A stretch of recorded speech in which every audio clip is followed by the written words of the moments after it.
here to restart. View the posts. What's going on? There's always something new. I'm getting a weird clicking sound. Yeah, that is weird. Yeah. Okay. I'll be right back. I believe we're live now. That was exciting. Like I've said before many times, every time I do one of these live streams, there's always some weird thing that happens at the last possible second. And this time I went live, and for whatever reason, it started making a horrible noise. And I restarted my computer, and all is well. So anyway, sorry to start a couple of minutes late on you. But welcome to this stream on both Facebook and YouTube. My name is Don Ross, and I do these occasionally. I do these little question and answer sessions where you can ask me questions about the guitar or guitar playing in general, or anything to do with music, and I'm very happy to talk about all kinds of stuff. So whatever you feel like coming up with, just let us know. My better half, Brooke, is monitoring both YouTube and Facebook for comments, and there she is waving. Hello. Hi everyone. Happy Sunday. Hope you're still in your pajamas. How's it looking there, Brooke? Are we? Looks good. I've got YouTube and Facebook up, and of course there's a little bit of a delay, but it's all good. So I'm here to help, mediate any questions and say hello to everyone and welcome everyone, but also just kind of keep the flow going. So yeah, keep it coming, guys. Ask questions, and we will have a nice little interactive sesh. Absolutely. Cool. Alrighty. So I'll start off with a tune for you. Oh, shoot. Sorry, one more thing here. Yes. It says, sign into chat. What? Stop it. Can you figure that out while I'm... Yep.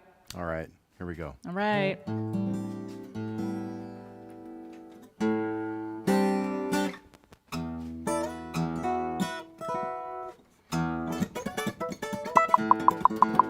Here we go again. That weird noise is back. I wish I could figure out where it's coming from. That is truly strange. Okay, so it's not, doesn't seem to be going to my sound interface. Okay, well, I'm very sorry about this, folks. I don't know why this is happening. I don't see how it could possibly have to do with the cameras. Let me just see. It's not the cameras. Stream's looking great. Oh my gosh.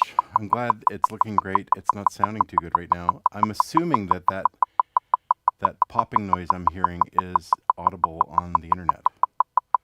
Are you hearing that? No, not hearing anything. You got your speakers up? Oh, yes. Oh, yeah, there it is. Yeah. Damn. That's very strange. Yeah. I'm really sorry, folks. I'm going to turn this off and on again, and we'll see what we can do. I apologize. This is very weird. It's been comedy of errors here yet again. Technology and I are usually friends, but when it comes to live streaming, anything can happen. And those of you who have streamed live things in the past know full well what I'm talking about. So I was trying to do this on my nice new computer with a great big screen, and it wasn't cooperating, so I'm back to doing it with the laptop, but that's okay. Anyway, I'm still using my HD camera and a decent sound interface, so all should be well. Okay, I'm going to start off by playing the tune I was trying to play before we were so rudely interrupted earlier. And just checking my level quickly. Looks pretty good. All right. This is called Jesse Helms' Night in Havana. I think it's called... No, this is called Never Got to Pernambuco. I always got those two mixed up.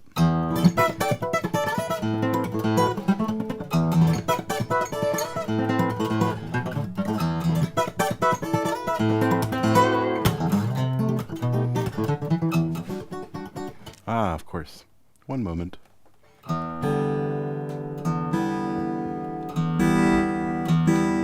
That should sound a lot better.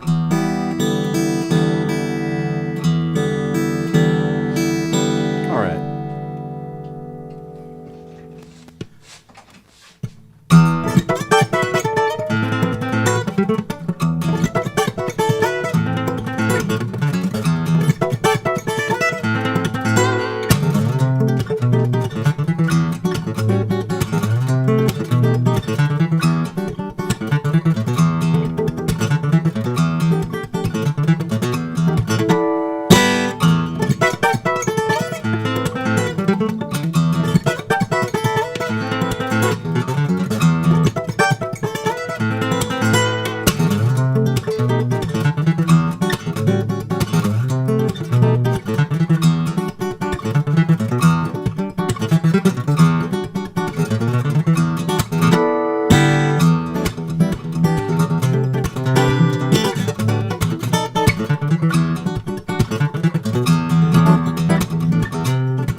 Yay!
Yahoo! There you have it. For what it's worth, that was the new and improved, or new and approximate version of "Never Got to Pernambuco." So once again, welcome to our sort of hesitant start here on this guitar Q&A. Thanks for your patience and thanks for sticking around. It was even more fun for us on this end than it was for you. Yeah, like I was explaining, this is the first time I tried using this gear on this new studio computer I have in here, which works great for everything else except evidently for live streaming. So that's all right. So Brooke, what have we got coming in on the wire there? Cool. A few people have some questions. Can you hear me okay? Yes, it sounds good. We Great. can hear you. So on YouTube, Karistine Music asks if you have any special warm-up exercises before you do a practice or a performance. That's a really good question, and it's funny because today, in the middle of that tune, I was thinking to myself, man, I wish I'd played for half an hour before I started. Only because, of course, I haven't been touring since March. I've done a grand total of one live show in a park, socially distanced, with the audience, far apart, wearing masks and all that stuff. So I'm a little out of practice in terms of live performance, and so as a result, I'm not playing as much. I'm mostly writing a lot of music in my studio these days for a master's program I'm doing in orchestration, so I haven't been playing as much guitar as normal. And so yeah, about halfway through that tune on this rather difficult to play guitar, I've got this guitar set up with high action, and it's a longer scale, so it's already a little tough to play. I should have done some warm-ups because I'm a little sore now. But normally what I do is before a show or whatever, I go over some tunes that I think I would like to play that might be a little rusty. I've written such a huge number of tunes, and I've been making records for 30 years, so there's a tendency sometimes, if people have requested a song from a very early album that I haven't played live very much, then I end up having to woodshed those tunes before the show. And so that constitutes my warm-up usually. So I don't really have a set of exercises that I do or anything like that. And to be quite frank, when I'm touring regularly and I'm playing a lot, like I'm playing almost every night, I just find that the concerts themselves are practically enough warm-up. And I'm still warmed up from the night before, very often. But if I've gone a few days, yeah, it's a good idea to play for half an hour before I go on stage or whatever. Good question. Thank you. I've got a couple more questions here. Yeah. Leaf Drummond asks what age you started playing.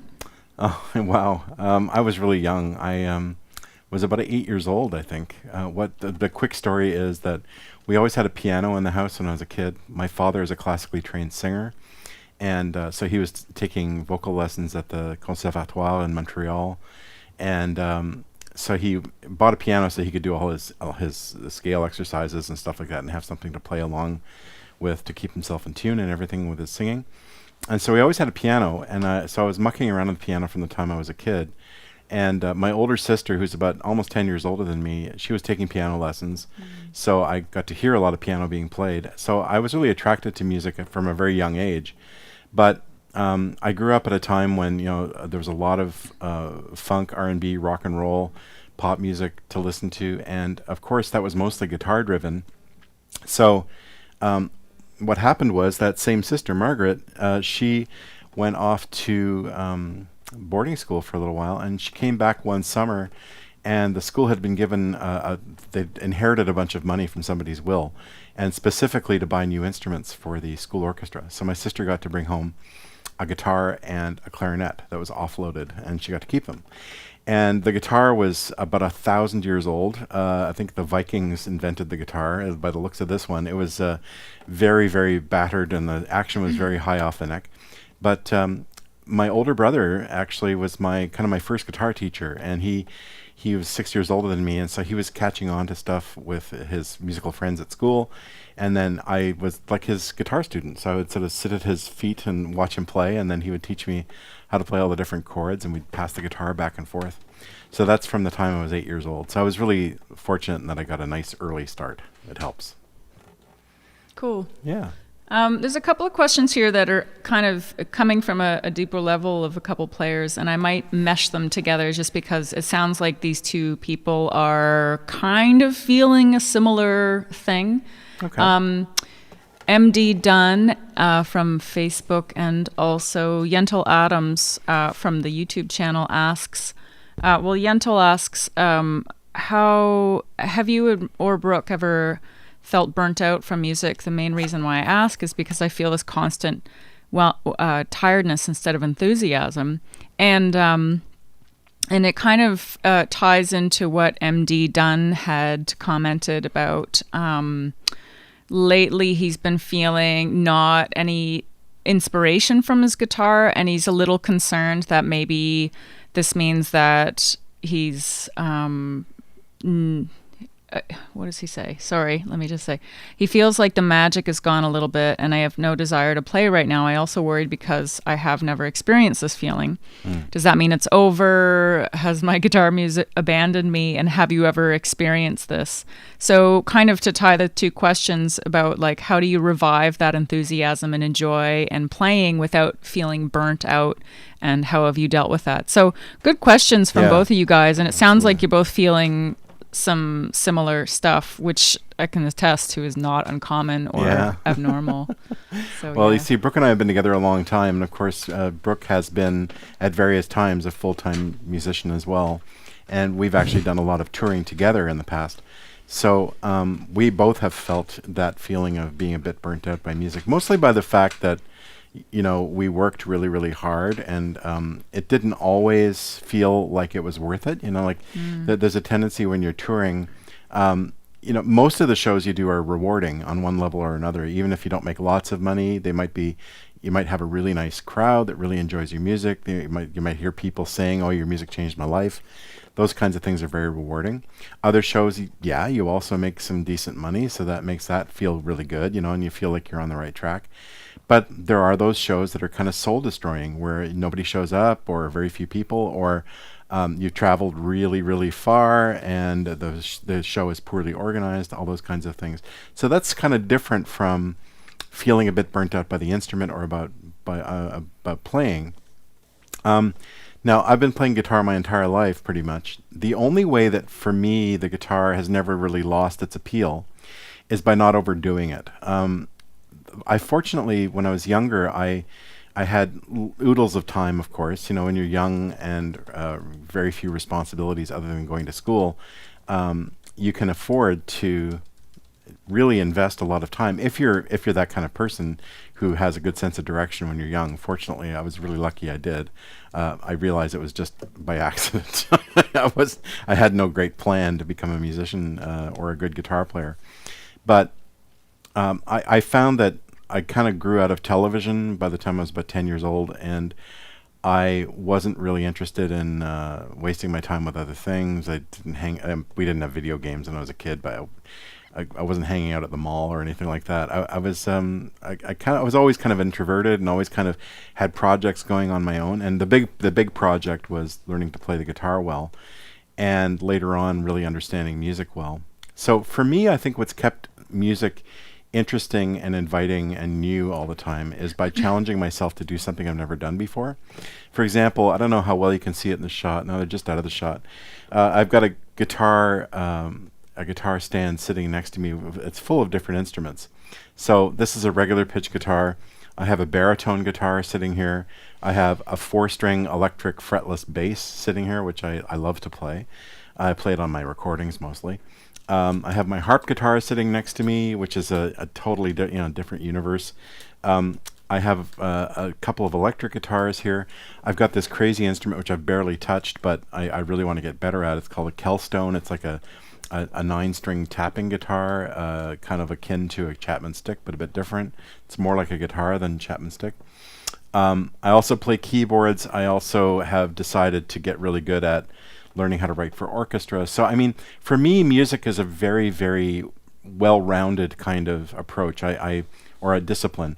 For me, it wasn't really, after a while especially, it wasn't really about the guitar anymore. It was really more about a deep dive into music history, music theory, music harmony, and also learning how to play instruments that were a challenge to me.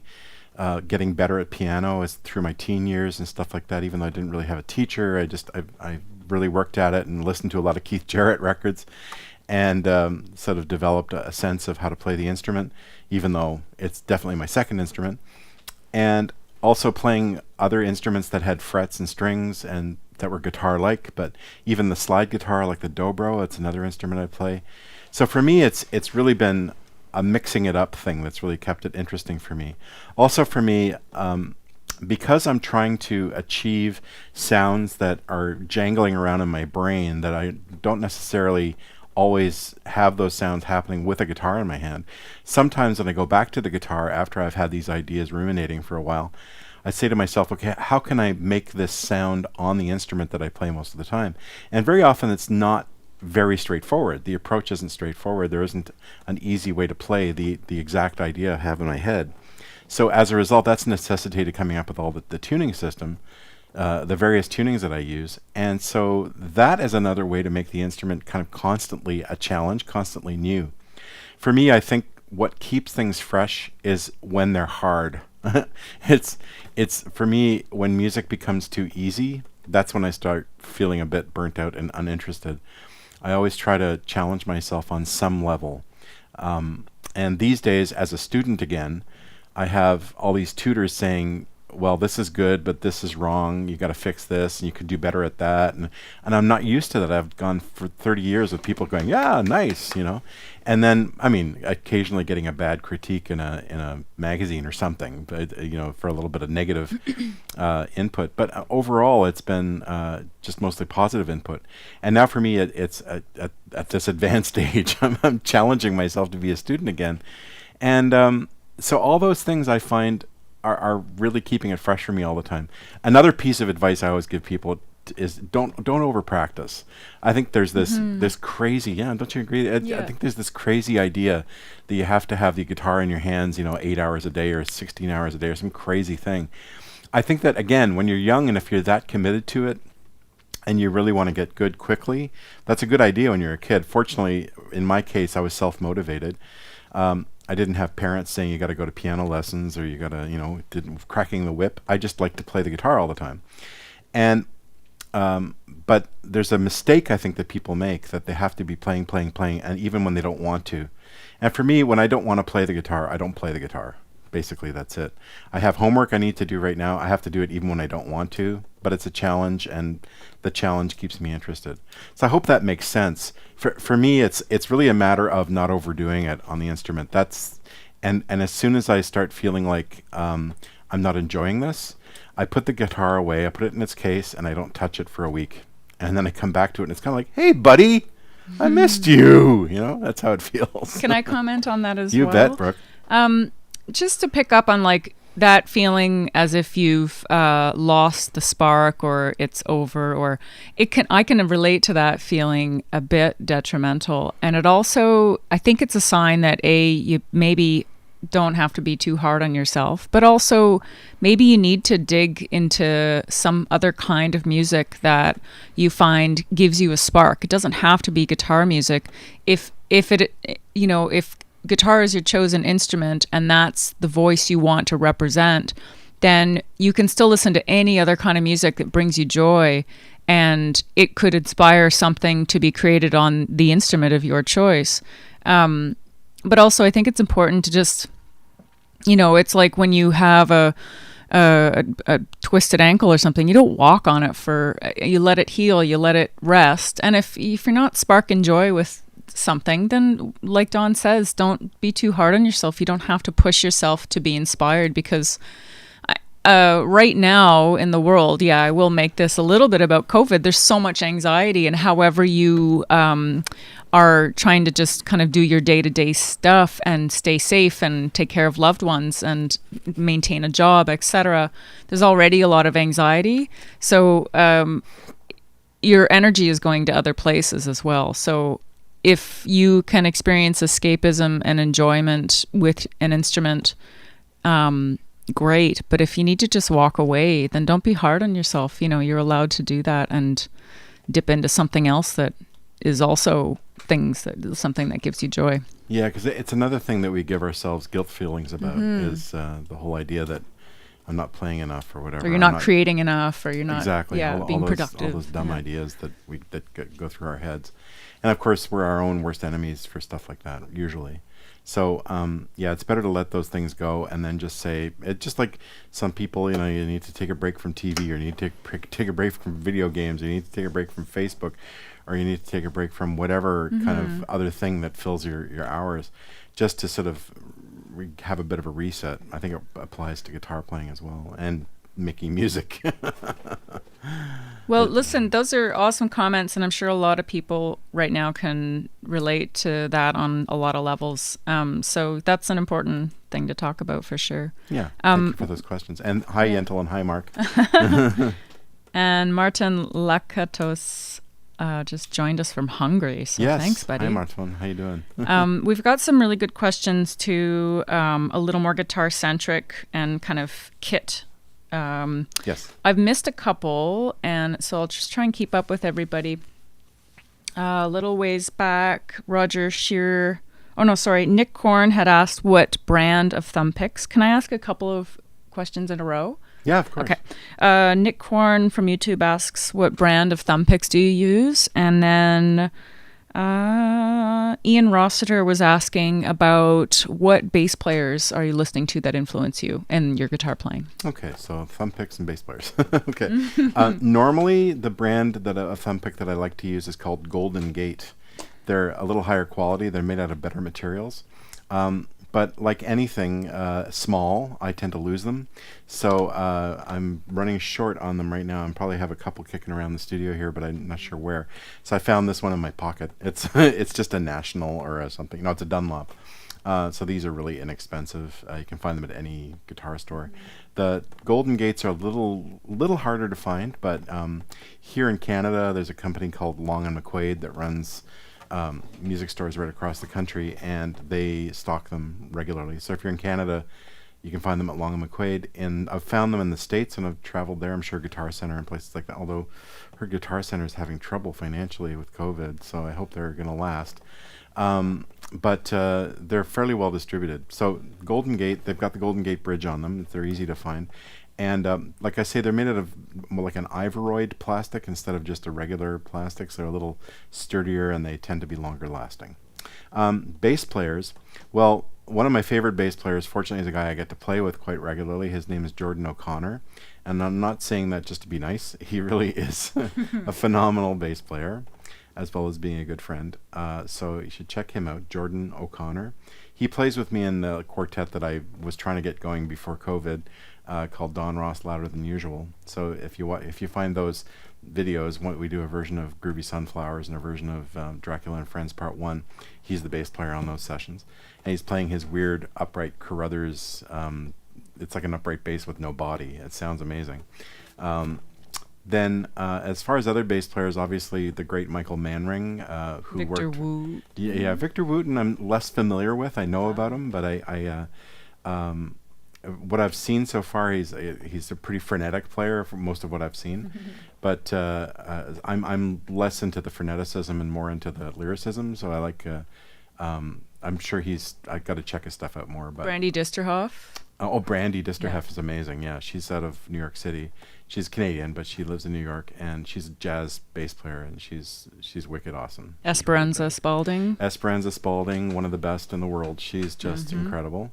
If you saw the movie, I know a lot of people hated it, but if you saw the movie about Miles Davis that came out a couple of years ago, Don Cheadle and that whole gang, the music was the music in the show was a lot of it was arranged by Robert Glasper, who's a great piano player. I'm a huge fan of him. And but the bass player on the sessions was Esperanza Spalding. And at the end of the end of the movie, there's a fantastic little scene where, it's Robert Glasper, Esperanza Spalding, Antonio Sanchez on drums. It's madness. It's just sheer fantastic. madness. It's fantastic, and she's an amazing musician and a great singer as well. So, and Brandy sings and plays at the same time too. It's hard to do on the bass. Sting, of course. There you go. I used to be a bass player and singer in a band, and it was a whole rewiring of my brain that was, again, it was another challenge. It was really hard at first, and then it was really fun once I figured it out. But great. Thanks for those questions. What else we got there, Brooke? Okay, so I'm going to fire a couple off in a row, if that's cool. Yeah. Da. Yeah, poor Brooke has the job of watching screens and trying to keep up with people. Poor Brooke. Poor Brooke. Oh. Poor you. Okay. All right, so Roger Shearer was wondering... Okay, WV Chet was asking about, have you ever experienced writer's block? And second question is, Roger Shearer was asking about opinions on dreadnoughts in fingerstyle. Okay. So writer's block, dreadnoughts. Writer's block and dreadnoughts. Okay, so writer's block, yes, absolutely. Many times have I experienced that. And interestingly enough, I've discovered over the years that for me, the one thing that gets me out of a writer's block is a deadline. So, for example, many years in a row, I had record deals. I did 9 CDs for record labels. And part of the deal each time was a publishing deal.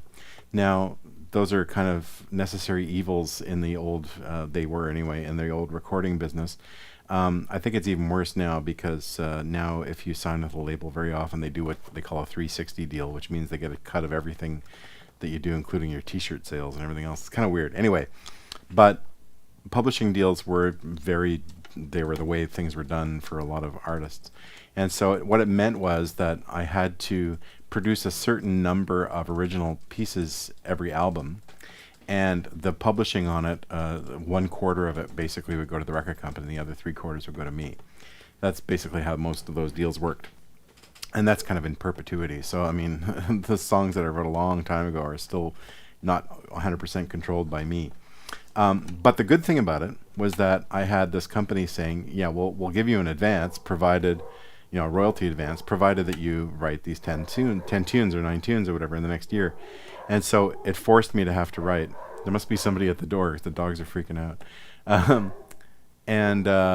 So the deadline really helped me get those tunes written. So a lot of the best tunes I wrote sort of under duress of a deadline. And this year, in my orchestration degree, of course, I have to produce new pieces of music big pieces, every 2 weeks. So, and very often 2 at a time. So I've been going bananas, writing all kinds of orchestral music here in the studio. And it's a whole different kettle of fish because it's not just me writing on the guitar. I have to thinking about, okay, what are the French horns going to do here, and who's going to carry the melody? Should it be the first violins, or should it be the trumpets? And that kind of thing is going through my mind now. And of course, if I want to get a good mark, I have to keep up with those deadlines. So anyway, nothing like a deadline. That really helps me. If I don't have a deadline, like for example, once the sort of the recording industry kind of fell apart, I started working with a company called Candy Rat, and Candy Rat's a great little enterprise. It's really just an internet marketing company that puts out guitar music. And but there was less impetus in a way, only because that publishing side was, I mean, the nice thing was that I got to keep my own publishing. The downside was that there was nobody saying, well, we want to put out 3 records in the next 4 years or something like that. It was kind of like whenever I had a record ready, they were happy to put it out. And so it was kind of up to me to write the tunes and record them and all that kind of stuff. And every once in a while I'd make a self-imposed deadline. And I'd say, Don, you're going to have this record finished by April, by hook or by crook, and I would get it done. But so for me, if you have some kind of exterior pressure to produce music, it's amazing how well I write. I just got a contract to write some library music for a music library, and they wanted solo guitar music, and I wrote some really strong tunes, including this one. It was the day that Eddie Van Halen passed away, so I ended up dedicating the tune I wrote that day to him, and I put it online just for 24 hours, and it was heard thousands of times. So people really liked the tune. So there you go. I had a deadline, and I wrote some good music. Dreadnought guitars.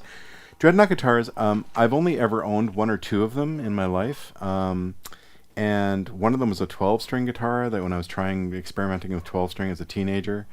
And it was okay. I grew out of the 12-string. I just discovered I didn't really like it very much. Then the only other dreadnought really I've ever owned was one year I came in 3rd place at the Fingerpick Guitar Championship in the States, and so I ended up with 3rd place of the 3, the 3rd choice of the 3 guitars that they were giving away, and so it was this Guild Dreadnought. It was a very dark sounding instrument. The standard Dreadnought guitar, the only, more than the body shape or anything, the bigger issue with them is that their default setting, so if you're going to play sort of a very traditional Martin style guitar, Dreadnought guitar, sort of from like the turn of the 20th century style instrument, that's when they sort of made the move to more 14 fret clear of the body guitars and that big body size, but they kept the necks quite narrow. And so for fingerstyle, an off-the-shelf Dreadnought guitar tends to be the wrong choice for that reason, mostly because of the neck. The shape of the body shouldn't matter, really. I mean, aesthetically, if you like the shape of a Dreadnought because it reminds you of those Martin guitars that you grew up liking, groovy, get one. But if you're going to play fingerstyle, you might want to get one with a wider neck. They do exist. That's not the normal way of making them. The guitars that I play are more in the sort of the 1970s onward sort of Canadian influenced, like the Jean-Claude Larrivée, and like he became sort of one of the biggest influences on guitar building from then on, because he went to Europe and learned how to make classical guitars and then brought a lot of that aesthetic to steel string. So he went for a more, like this is a Mark Beneteau guitar, but Mark's style very much was influenced by Larrivée. He didn't study with Larrivée, but he was influenced by him.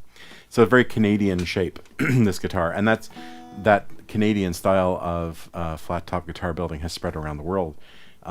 That sort of voluptuous guitar, with the lot of curves and stuff like that, and with a wider fingerboard for playing fingerstyle. Again, that's a Larrivée idea that if you're going to play fingerstyle, you should have something more akin, like somewhere halfway between like a Martin really streamlined neck and a classical neck, which is like 2 inches wide. So anyway, that's a bit of a diatribe about the Dreadnought. I'm not politically opposed to them. I don't think they're as pretty, but that's not why I don't play them. Thanks for those questions. Yeah, everyone is being so interactive. It's fantastic. That's fantastic. Yeah, I love it when you guys all chat with each other about from stuff. Claudio, Italy, from India, from Siberia. You guys are amazing. Fantastic. That's fantastic. Okay, so and Karastine Music says these Q&A sessions are amazing. Really enjoying this. Oh, that's fantastic. Thanks, great. guys. And WV Chet who asked about writer's block, says thanks so much for the advice. You're very welcome. So just keep it rolling. Yeah, let's take another couple Cool. questions and I'll play a bit of another tune or something. So Jason Kavanaugh says, Hi, Jason. if you were to play another instrument as your main instrument, what would it be? And I said, obviously, the kazoo. Oh, yeah. I think well, that was... kazoo. Yeah, I'd probably kazoo. play 2 kazoos at once. Yeah. Because that's the cool way to do it. Mm-hmm. So fills it out. that question. And then, let's see now. I grew from... Oh, that's a couple questions. A really good one here. They're all good questions. Asked Agroof, Agruf from Claudio.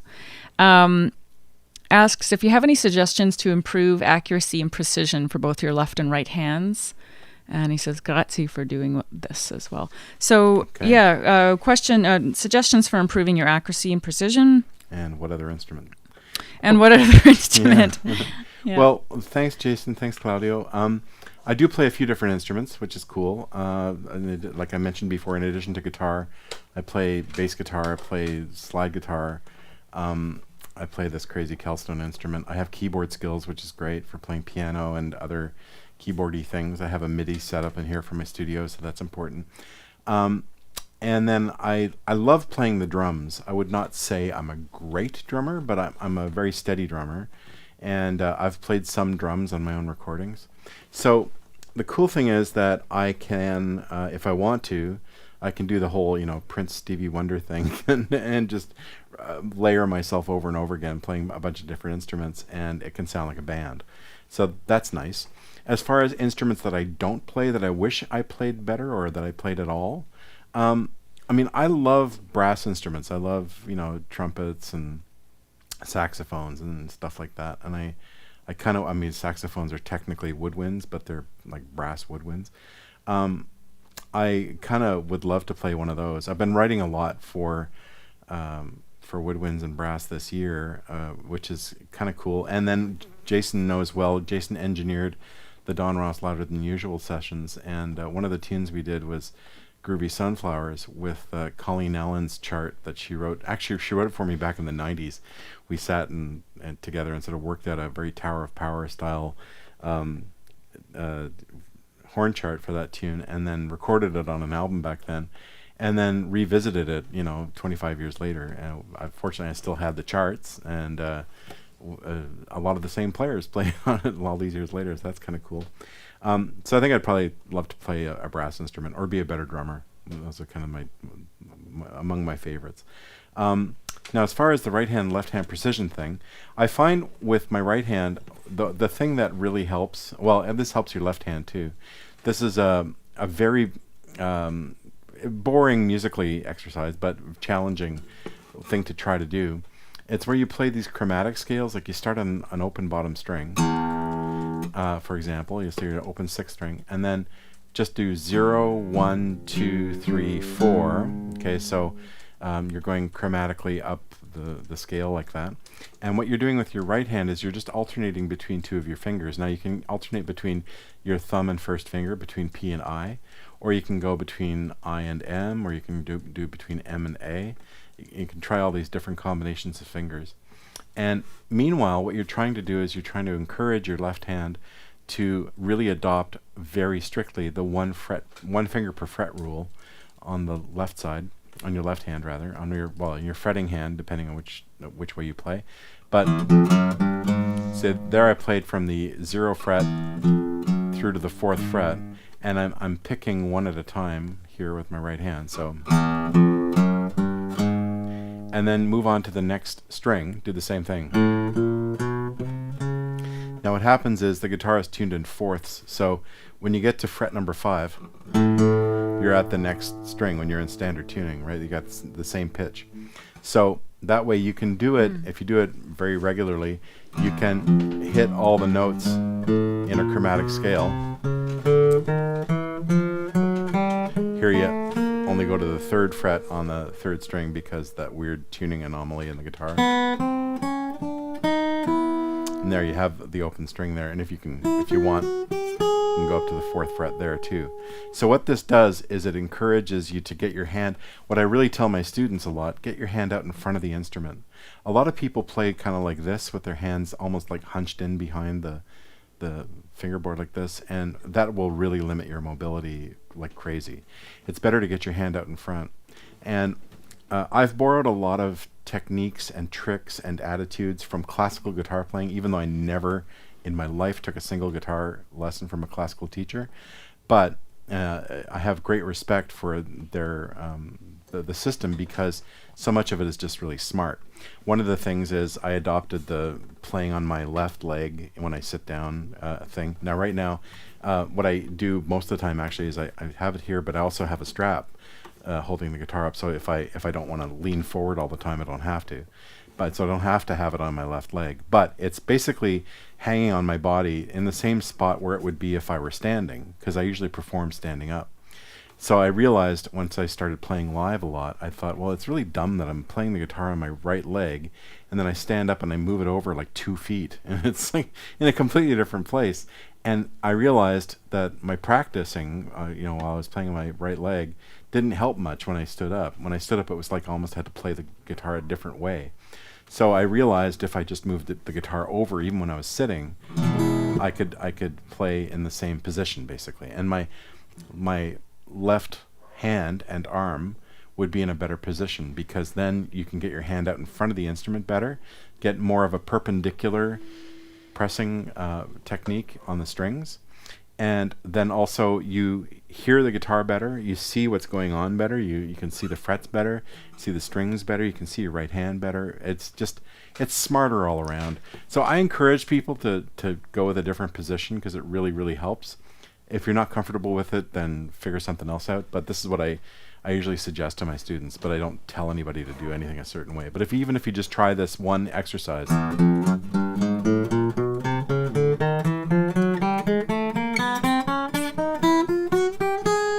See, and even I could do it a lot better than that if I practiced it.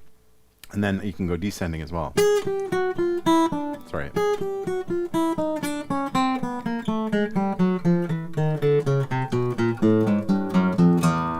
So the cool thing about that is also you develop a lot of coordination from note to note in your left hand. And it's tricky. I've been playing all my life. I still find that a very tricky thing to do.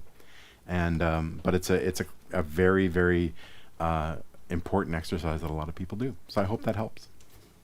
All right, I'll play a bit of a tune. Probably play a Reader's Digest version of something. Maybe I'll try to keep it in standard tuning. Here's a little bit of something called It's Fun Being Lucky.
All right. That was the abridged version of that tune.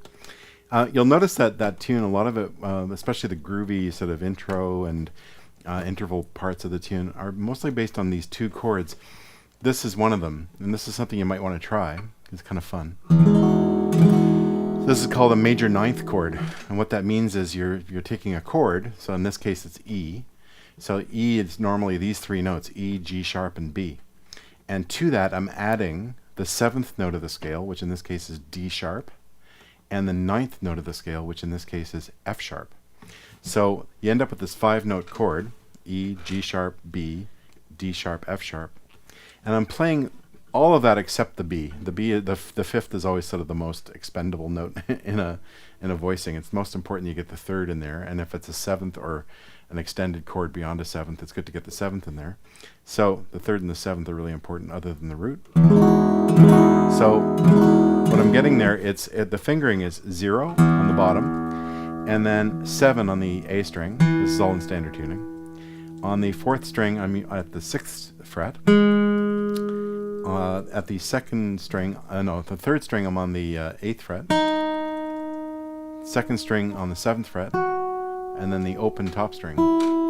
So the notes I get are E, E, G sharp, D sharp, F sharp, E.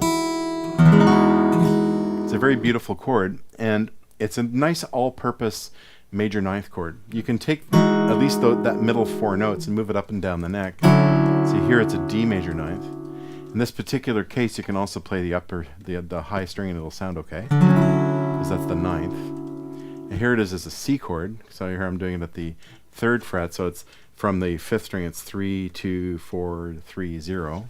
Again, I can play the open E string because it's in a C chord. And that chord voicing works really nicely up and down the neck. Here as an F chord, you can still play the open top string because it's the 7th. But then what's really cool is if I play it here at the 10th fret and I play the open bottom string, now I've got a really cool E minor 11th chord.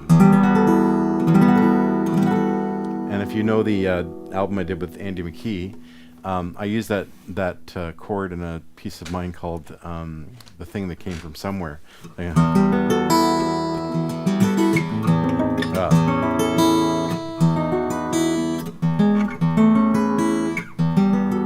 to that chord. So it's a really great all-purpose chord. Also, John Mayer, I forget the name of that song, his big hit song, whatever that song is called. I want to run through the halls of my high school, that one. That starts with that chord. And the other chord I was using a lot was this one.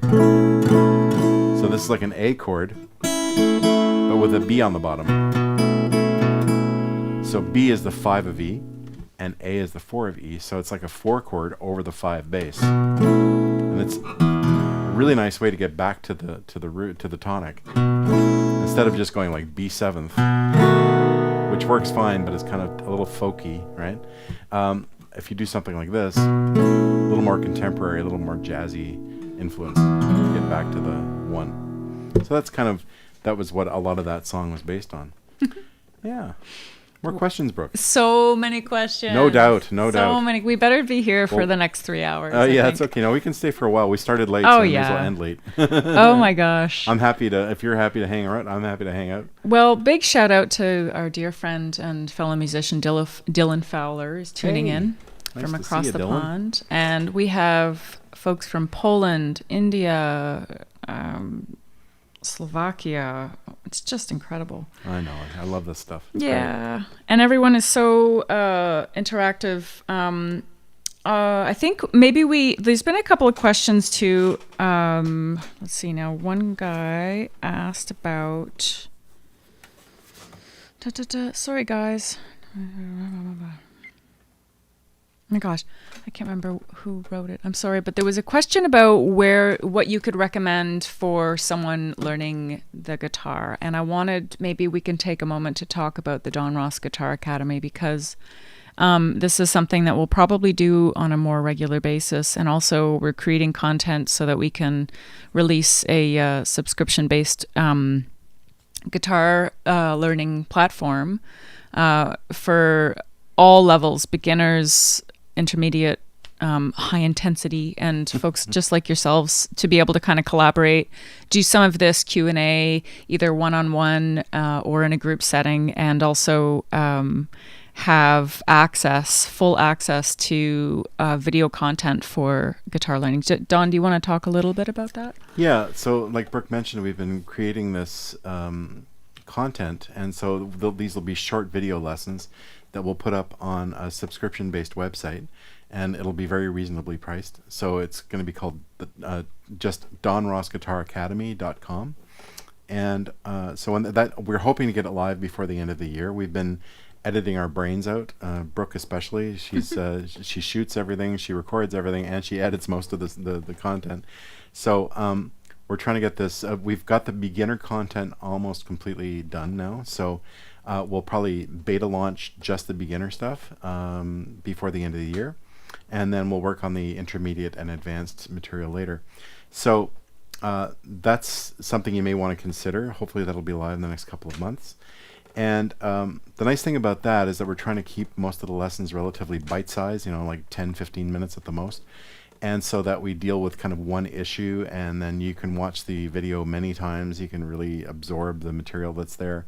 It says the sound is gone. Oh, the sound. Really? Is the sound gone? How could that be? Doesn't look like the sound is gone from here. Okay. Yentel Adams, can you hear us? How are we doing for sound? No. Oh, I wonder if no. Check. No, battery's okay. Well, can still hear you. Okay. Okay. Yentel, check your line there. Okay. Yeah, maybe Thanks, your guys. connection there, Yentel, is having problems. Okay. Thanks, guys. You guys are All awesome. Wow. Wow. Wow. Okay. Wow. Yep. We're good. Okay, Wow. good. Amazing. All right. So, so anyway, that's something you may want to consider. Now, in terms of other resources, there are other resources, of course, already available online. Plus, there are a lot of people like myself who actually give private lessons as well. I do private lessons on Skype and FaceTime and Zoom and all the other platforms. So those are all possibilities. So, and then there's just so much online material available now that you can really, for little or no cost, really get yourself going. And of course, there's a huge community of guitarists who get together on various platforms, and they chat about guitar playing. They very often come up with their own tablatures that they've done for songs, and they share them so that you can learn them and stuff like that. And as far as I'm concerned, that's cool. If people come up with their own written tablatures of their own versions of things, it's great. It's great if you don't, please, don't share my or any other person's official sheet music that way, because it's A, it's not legal, and B, it's not cool. It's a part of the way that we're making our living, and during this period, it's very difficult to make a living at all for a lot of us. So yeah, so those are all possibilities. So as soon as if you go to my website, which is donrossonline.com, you should be able to do all kinds of things there. And you know what? I've gone through this whole thing and I realized I didn't put my PayPal up here. Let's see if I can get this going. There we go.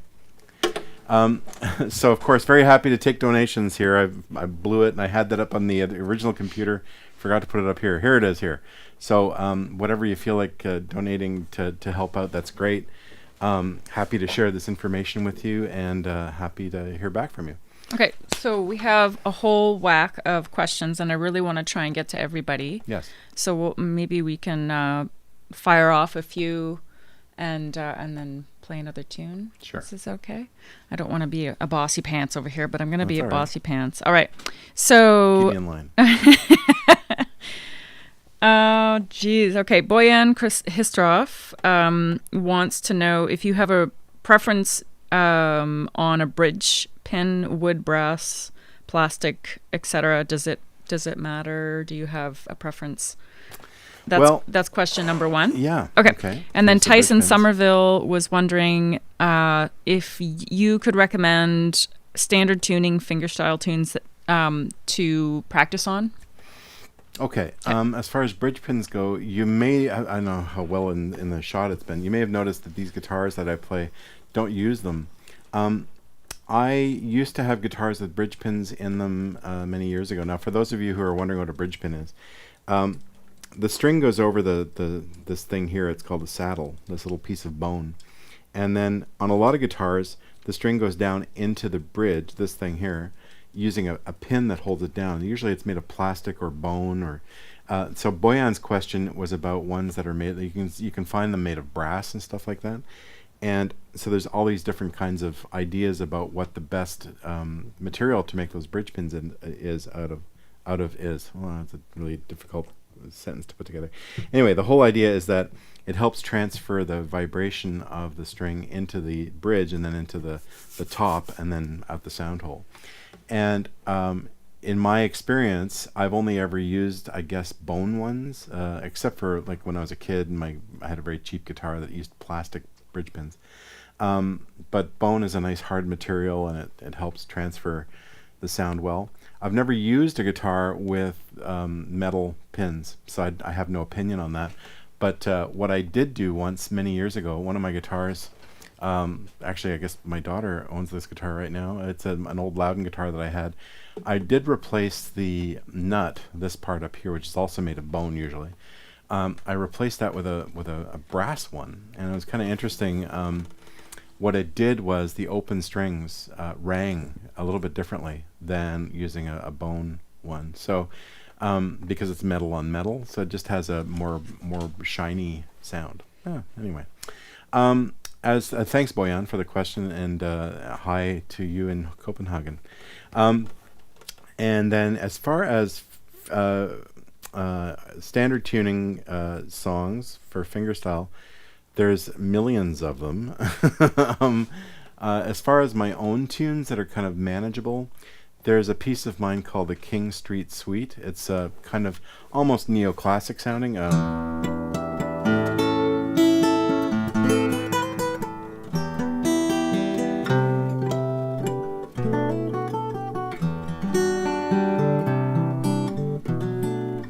That's how it starts. And so it's in standard tuning in E minor. Technically not ridiculously difficult, so it's a good place to get going. It's mostly about feel, that tune, more than about a whole lot of dexterity or anything. And then there are other pieces like I've got a transcription of a Bach piece called Jesu, Joy of Man's Desiring, or Jesu mein Freud in German. It starts like this.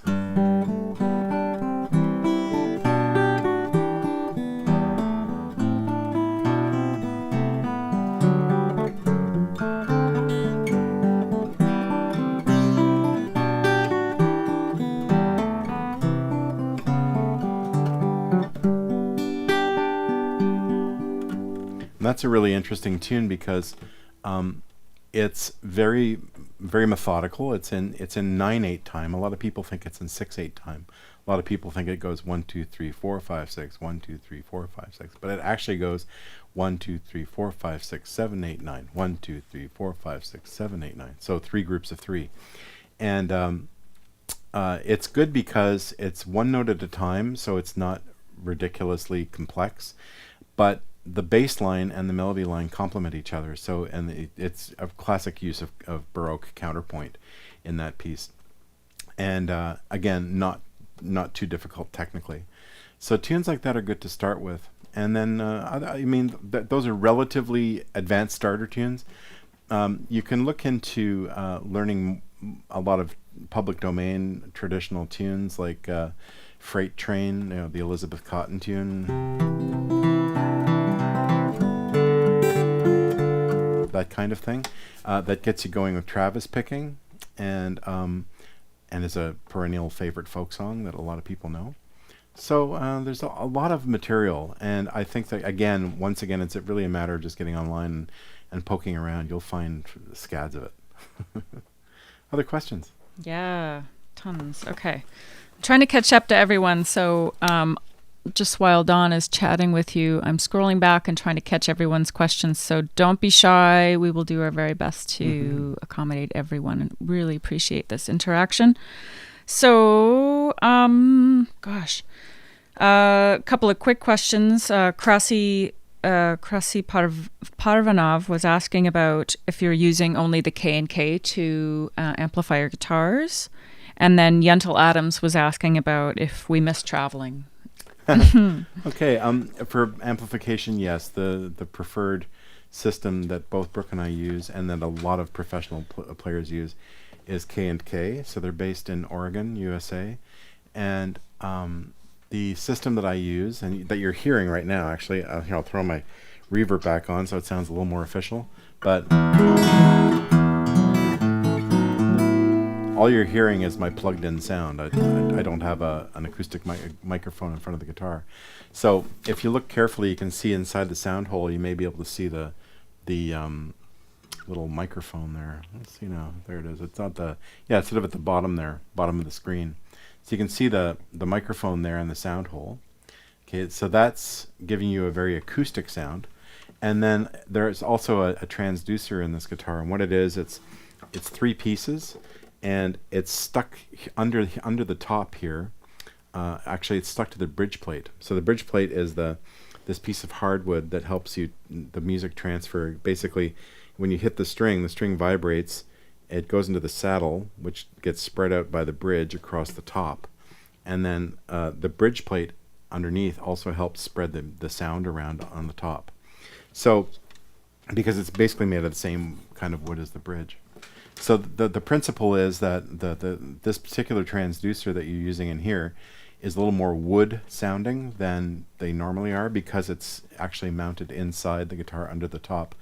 A lot of people use pickups that are under the saddle, and they tend to sound a little too quacky for my taste. But this, even just the transducer on this sounds pretty darn good. When you mix it together with that microphone, it sounds primo. And you have to use these special preamp blender things. I don't know if I have a loose one kicking around. I had one earlier, but I may have put it away. Anyway, I have a little stack of them here for the various guitars, and what that does, these special preamp blenders, they provide power to the microphone, because it's a high quality condenser microphone that's in there, so it needs power. And then you use a special stereo cable to go out to the preamp blender, and then you can blend the 2 signals together, so you can get as much mic as you like and as much transducer as you like. So a mix of the 2. So that's what I use for amplification, and so does Brooke. And then the other question was about... Do you miss traveling? Oh, do we miss traveling? Yes and no. Of course, I don't... Nobody likes the fact that the pandemic has put such a dent on their regular routines. And of course, a huge part of my routine for the past many years has been travel. The great thing about it is that when I was a kid, I really wanted to see the world, but I always tell people, be careful what you wish for. I was a real geography nut growing up, and I wanted to know about, I wanted to see some of these places I was finding out so much about. And I'm really fortunate, and so is Brooke, and so a lot of our colleagues in the business are, and that we get to see the world. We get to see a lot of Europe. I personally, to speak for myself, have seen most of Europe. I've seen parts of far Eastern Europe, Russia, for example. I've been to India a couple of times to play. I've been to Australia, to Japan, China, Taiwan. The list goes on. Russia. Yeah, I mentioned Russia. Okay. So the cool thing is that I've gotten to see most of the world. I still Moncton, New Brunswick. Moncton, Sorry, New Brunswick. I meant to write that one almost down. forgot Moncton. But still haven't gotten to South America, which I feel really stupid about, and I haven't been to Africa either. So there's 2 big continents to still visit. But I feel fortunate that I've been able to see as much of the world as I have. I don't miss the exhaustion that I've felt a lot of the time, but at the same time, I never once really resented the travel. I've always thought it was a cool way to live. More interesting than a lot of the options. Other questions? Yeah, lots. Okay, so both Matt Gwinnett and David Hilliard were asking about your nails and thumb picks, the types of brand. David was saying that he can no longer go to his favorite nail salon because of COVID, and would like to use nails, but what you recommended, and then Matt Gwinnett is a classical player, and he says that his nails go through quite a bit when he plays, even on the nylon strings, and what you could recommend maybe for that gauge, but what do you use for your steel string? The solution that both Brooke and I use for playing steel string is if you go to a pharmacy here in Canada, we have Shoppers Drug Mart and a few other brands, Pharmasave and stuff like that. And if you go to their little beauty section, they've always got like a nail area, So you go to the fingernail maintenance area there, and you can usually find these kits. Hey, Brooke, are you able to? Oh, maybe I can reach it. Hold on. We've got these sort of. Oh, yeah, right. I forgot about that. We have these kind of strewn all over the house. These things, these little kits of nails everywhere. So this is one with no packaging on the outside of it, but it's just a kit that you can buy, and this one is got most of its stuff picked over, but they come with a couple of hundred nails in them usually. They're pre-formed artificial fingernails, and usually some glue and a little file, and they contain everything you need basically to do the job yourself. And so yeah, I used to go to a nail salon and get them done professionally, which ultimately, of course, is lovely if you can do that, but it's expensive when you have to do it regularly, and B, when you break a nail, you're kind of stuck. So what I found was I was having to carry a kit around with me anyway in order to do repairs on nails that would break on the road. And then after a while, I just thought, I'll just do them all myself. And so I've done my own nails for many years. So you always get strange looks because they're white instead of more natural looking. There's a brand made by a company called Kiss, like the band, and they make ones that are really, really hard. And I think this pardon my middle fingernail, but it's this one here. I think that's a Kiss nail. It's a little more natural looking. They give you a French manicure look or whatever, whereas the other ones look like teeth. and these white ones, you have to put one on and then glue another one on top of it, and then it's hard enough, and then you can just file them down, and they work great, and they're just as strong as the salon nails, but they only last about a week, the ones you do yourself, whereas the salon ones might last more like 3 weeks. And then for nylon string, I haven't played nylon string much for many years, but before I used to do the artificial nail thing, I used to use there are these solutions you can buy. Again, and usually you can get them at the drugstore or whatever. There's one called Hard as Nails, and so I used to do that back before I played full time. I used to use Hard as Nails to help my nails get a little thicker and stronger, and they sort of protect your nails from breaking quite as easily. But as soon as I started playing steel string even from day to day, if I went back and forth between the nylon string and the steel string would always rip the nails right off anyway. So, but Hard as Nails seems to work. I have a couple of friends who were blessed with very strong nails who happen to be guitar players. That's a nice coincidence, but most of us, just our nails aren't that strong. So usually using something like that will help. Thanks. And hi, Dave. Dave's one of Canada's premier live sound guys, and we used to know each other well in Toronto, and now we both live in Nova Scotia, so there you go. That's all cool. Other questions, bro? Yes. Amanda Panda would like to know, how did you get such a hottie as your streaming producer tech mistress? Yeah, well, it's a long story. Props to Amanda. Long story. Yeah. Thanks, and Amanda. David she's Hilliard pretty says, cute. thanks What so can I much. say? Okay, You're so welcome, Dave. yeah, lots of good questions here. Okay, a while back, sorry for the delay, Dishant Kermara was asking about when he's writing music, he's having a hard time making his song continuous or flow well, and what can he do to make the tune more continuous, even if they're in different parts? How can he make them flow together? Okay. Basically, when you're writing songs, or even if you're writing instrumental pieces, you can use what's called song form. It's a form that's been around for a long time. Classical composers used it. Lennon and McCartney used it. I use it all the time. So it's a tried and true method. So essentially, the song form is, and this is something you probably know intuitively, even if you don't know it technically. If you think about most songs have verses and choruses, and very often what's called a bridge. So the verse you can sort of think of as section A. You know, it's the part that comes first, the part that comes first, and and then the verses, there might be several of them throughout the song, and then the chorus is usually something that kind of catches your ear. It's like the hook of the song or whatever, and then the bridge is sort of a place where you can go to somewhere new, for like 8 bars or 12 bars or 16 bars, and so if you think of your songs in sort of modular ways like that, essentially like 3 sections is kind of max most songs have. Some only have 2.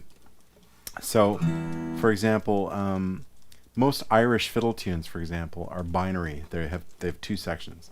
So there's an A section and a B section. Very often you play the tunes A, A, B, B, A, A, B, B, or just A, A, B, back and forth. If you think of one of my tunes, I wrote a binary tune years ago, and it's in a horrible tuning, so I won't get into it. But it's called Klimbim, and the changes go ba ba da bum ba da dum ba bum bum da da da da da da da. So that's kind of the A section. That's the bulk of it, right? And then it has this other little section. Then the B section's in a different key. It goes da da da da da da da da da da. That all kind of repeats, and then I get back into the original key. Dun da dun da da dun da da dun da dun da da da da da da, that kind of thing. So that's I won't go into the long-winded explanation of how I get between those 2 keys, but those 2 keys are different, but they have a lot of commonality, and the smoothness of going from one to the other, that's something that you have to sort of figure your way into. But once you've got it, and that piece just sort of keeps. It feels like it's constantly refreshing. It feels like it's always getting higher and higher, or something like that. Now that's one way to write with song form, more traditional song form, where you also have a bridge. What the bridge does is it gives you a bit of a break from what you've done. So if you think of songs that maybe have a verse that goes around and round, and then a chorus, where it might go da da da da da da da da, whatever, however the chorus goes, and you go back and forth between those 2 sections, and then all of a sudden you have this new section where it just goes to somewhere completely different for a little while, and that would be the bridge. So you can construct most of your tunes this way. You can basically do some sort of introduction if you want, and then do 2 verses, so AA, if you think of it that way. Then usually there's what you can call the chorus in a song, or the B section in an instrumental piece, okay? So AAB is a very common way to start the form of a tune.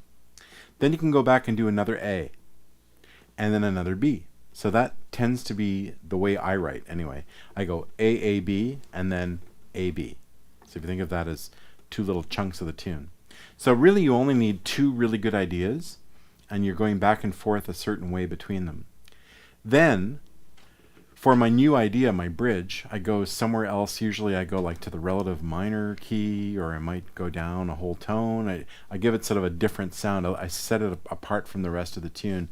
And what the bridge does is it's like I say, it's almost like you're stepping out of the song a little bit, and you're saying, hey, while I'm singing this song, I'm thinking about this other thing, and then I go back to the original idea. So if you think of the Beatles song, We Can Work It Out, that's such a great example, where there's the verses, and then the life is very short part. Well, let's just take it apart. Try to see it my way, blah blah blah blah. That part of the song is like the A, and then the We Can Work It Out is kind of like a very short chorus. So it goes back and forth between that A and that B, and then John came in and had a separate song that he sort of stuck onto Paul's song. So the life is very short part. and that goes to the relative minor. So that becomes the bridge of the song. So, and the Beatles would call that the middle eight, which is an old songwriting term for a bridge. So it comes from the Tin Pan Alley days. So, and because usually bridges were about 8 bars long, there was sort of a real formula to it. So anyway, that's a good way to sort of think of the forms of your tunes. So in the end, you end up with something that's like A, B, and then C, the bridge, and then usually another chorus after that, then another verse, and then a chorus, and you're out. So it's like A, B, C, B, A, B, out. And there's your song. And I'll tell you, if you follow that little formula most of the time, it makes the song memorable because there's enough repetition in it. And it also gives you a form so that you can basically plug your like modular parts of your song into it. And 9 times out of 10, it'll work beautifully. Okay. Hope that helps. Mm-hmm. More Okay, questions? so I want to get to on the left-hand side, all the way from Hong Kong, and it's about 3 or 4 in the morning Oh my there. gosh. So thank you so much for tuning in. Wow. that's I great. know. And a while back, so again, thanks for your patience with the delay here. A while back, they asked if you have any advice for left-handed guitar players, if you would recommend they get a left-handed guitar, which I know are kind of few and far between, or just use a right-handed guitar flipped, which is what a lot of left-handed guitar players do. So what would you say That's to a- on the left-hand That's side? a really valuable question, and it's one that comes up every once in a while. It's really interesting because the guitar, for whatever reason, is one of the few instruments where we even start thinking about left-handed and right-handed versions. Most instruments, like the piano, for example, there's basically one kind of piano or one kind of keyboard, and the higher notes are on the right and the lower notes are on the left. And it's funny because with the keyboard, a lot of people think, oh, well, the melodies are on the right hand. Then it's like a right hand bias that instrument has, and the left hand only plays low notes. But you know what? It's actually kind of the other way around. Left-handed people have a fantastic advantage with the piano because your left hand should be just as busy as your right, really. I mean, it should be just as adept as your right hand when you play the piano. They should really be equal. That's kind of the Oscar Peterson way of thinking about your 2 hands on the piano. These are equal partners on the instrument. So if you're basically right-brained left-handed, you've got a big advantage because your left-hand parts are going to be fantastic compared to a right-handed player. And as a bottom end freak, I think that the left hand of the piano is so important, and my left hand kind of sucks on the piano because I'm a typical right-handed guitar player, right-handed piano player. I really had to work hard to get my left hand to do anything interesting at all. Whereas in the guitar, it's a whole different mechanic, right? You're having to use your left hand a certain way in the guitar, and it has to be at a certain level, but the right hand and left hand are doing completely different things. It's not like on the piano where you're essentially doing the same thing with both hands. Now, in terms of the instrument itself, the option to build a mirror image guitar that goes the other way, where you play it in this direction with your left hand instead of doing the picking and your right hand doing the fingering, you can think of that as a left-handed guitar, I guess. And a lot of left-handed players think that that's the guitar they should be playing, and yet 10% of us are left-handed, and of those 10% of guitar players who are left-handed, only about 1 in 10 of those plays a left-handed guitar. And this is according to my good friend Noel, who works at a guitar store, and that's he says over the years there have been left-handed guitarists who come in, and there might be a left-handed guitar in the house, that they try right-handed. This is like people just getting going, and very often the prevailing wisdom is, look, most of them are built with the neck to your left, and it's so hard to find a quality guitar built the other way that you may as well learn how to play this way. So if you think of it as just that's kind of the norm, just like the piano is set up a certain way, or if the violin, usually you bow with your right hand and you finger with your left hand. There are people who play the other way, of course, and there are people who play the flute in the opposite direction. Instead of playing like this, they play like this. So the guitar can be made in mirror image for people who want to play the other way. but I don't think there's a huge advantage to it. I think you're at a much better advantage if you just play a standard guitar, because they're everywhere. So there's a long-winded answer to your question. Also, before I forget, I did have a question that came in online that I should deal with, and it's to do with a tune of mine called Catherine, and it has this kind of wacky part in the middle that I sort of I do a lot of percussive playing in it.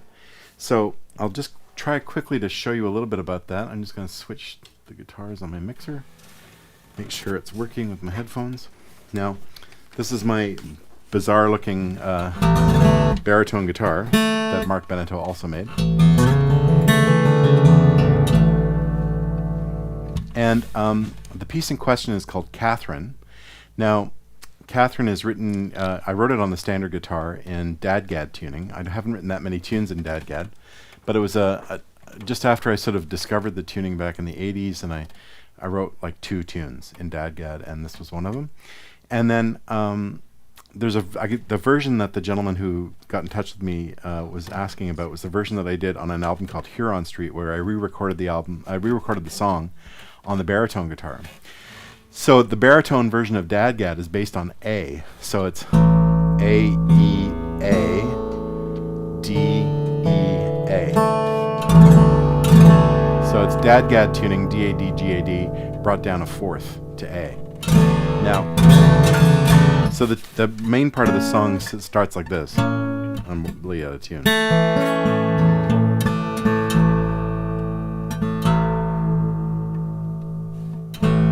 Okay, so it starts like this.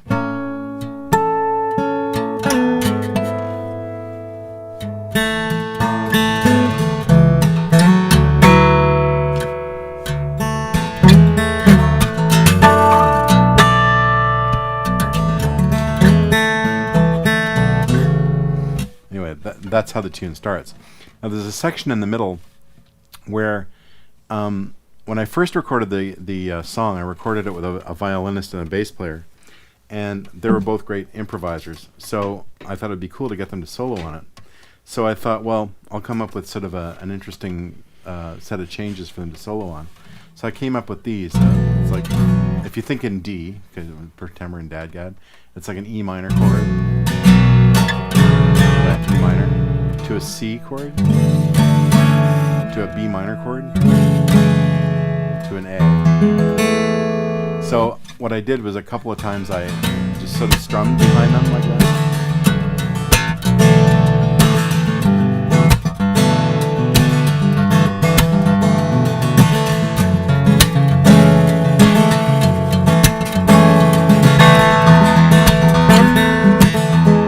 Then I start doing this.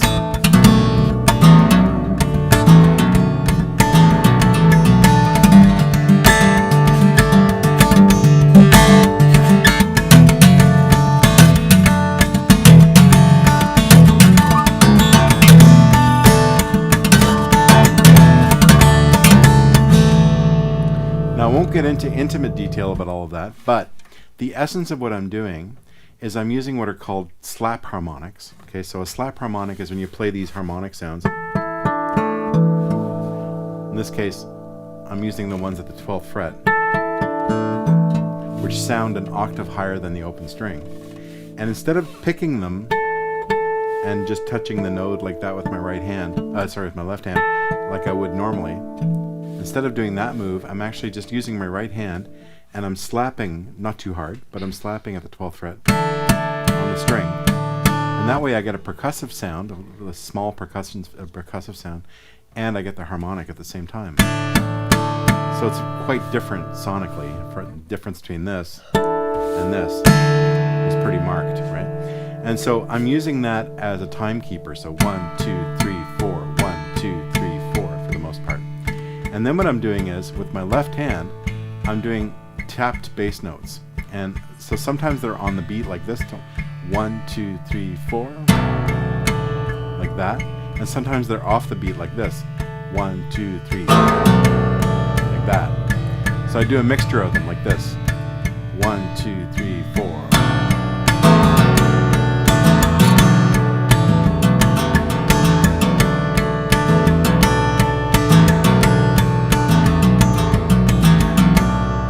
See, to make it sound a bit more relaxed, I'm actually alternating between my index finger and my middle finger when I'm doing the slap harmonics, rather.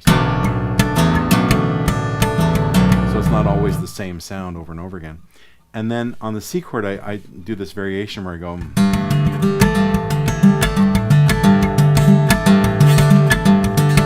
So I'm doing like C, G, C, like a little power chord on those 3 strings because they're tuned the same as standard tuning. But I'm doing them on the offbeat, so I'm actually doing them on as pushes into the beat. So 1, 2, 3, 4, and.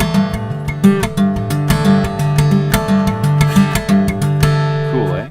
And then this pattern is 1, 2, 3, 1, 2, 3, 1, 2. So that equals 8 altogether. So it's like 8 eighth notes, but they're pushed. 1, 2, 3, 4.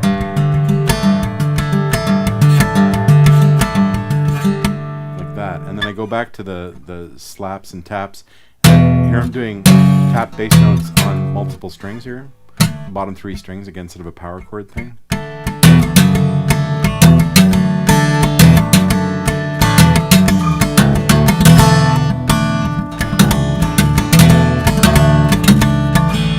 See, sometimes I go double time in the slap harmonic. So 2, 3, 4.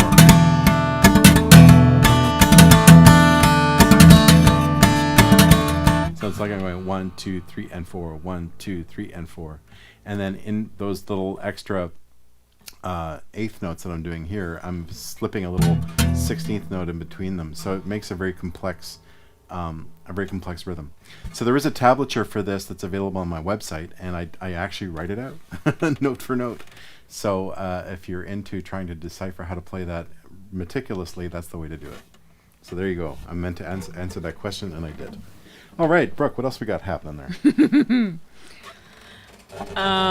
Okay, so where to begin? Speaking of percussion. Oh, okay. So I'm going to go back a little ways. Sure. I know you talked a little bit about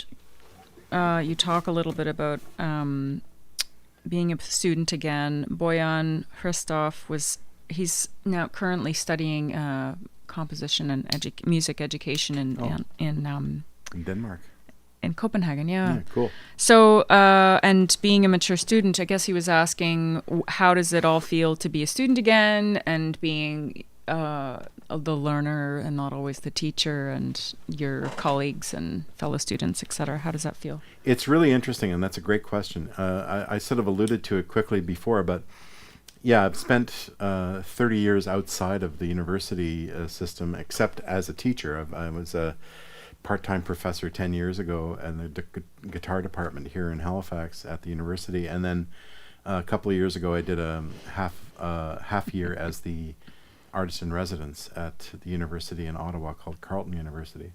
So I've been in an academic environment since graduating, but on the professorial end, and then to go back to being a student has been both enlightening, a little bit humbling, and a lot of fun, and a huge amount of work. So the program I'm in, I could have made it a little easier on myself and decided to do the degree over the course of 18 months or 24 months, but I decided to go the fast track. I decided to go 12 months. And my original plan was, well, I won't tour very much this year, and I'll just be a student mostly, and my dear wife will support me through that. And then what ended up happening is the pandemic hit. So the only good thing about that is that it completely freed up my schedule. I couldn't tour anymore.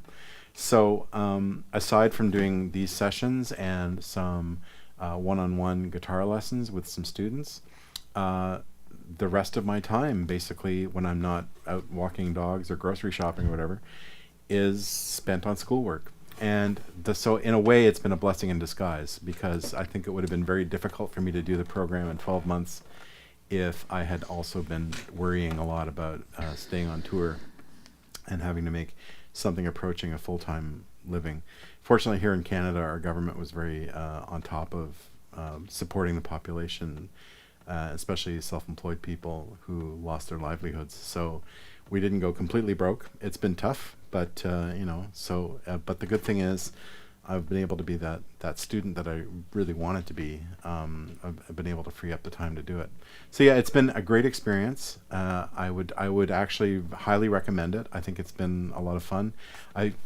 Fortunately, I found this incredible online master's degree program, and a month after I started it, the wheels fell off the world, and I couldn't go anywhere. So I've spent a lot of time in front of 5 computer screens here in my studio, doing a lot of studio work. Yeah. Thanks, Boyan.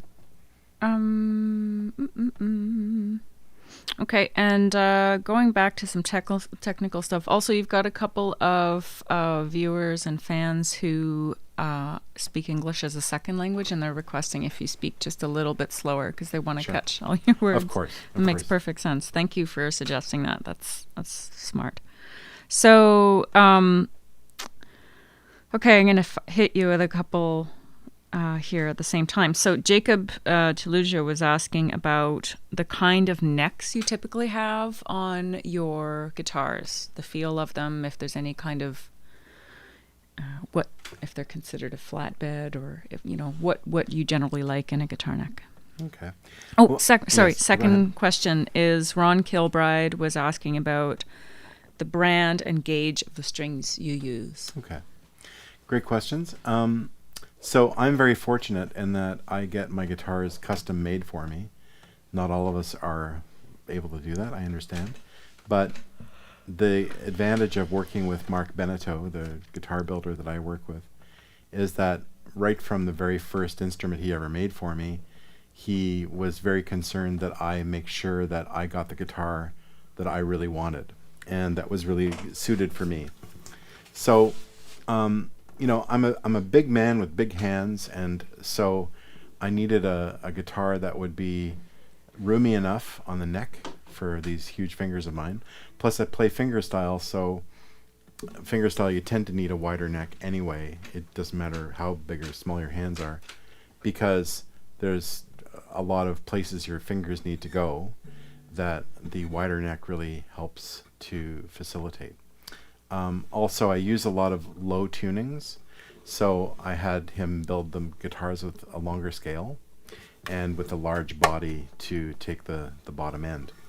So as far as the neck goes, the guitar that I played for the longest time before I started working with Mark was made by the Loudon Guitar Company in Ireland, and their necks are very round in the back, and so they have a certain heft to them, and I got used to that because I played their guitars for many years.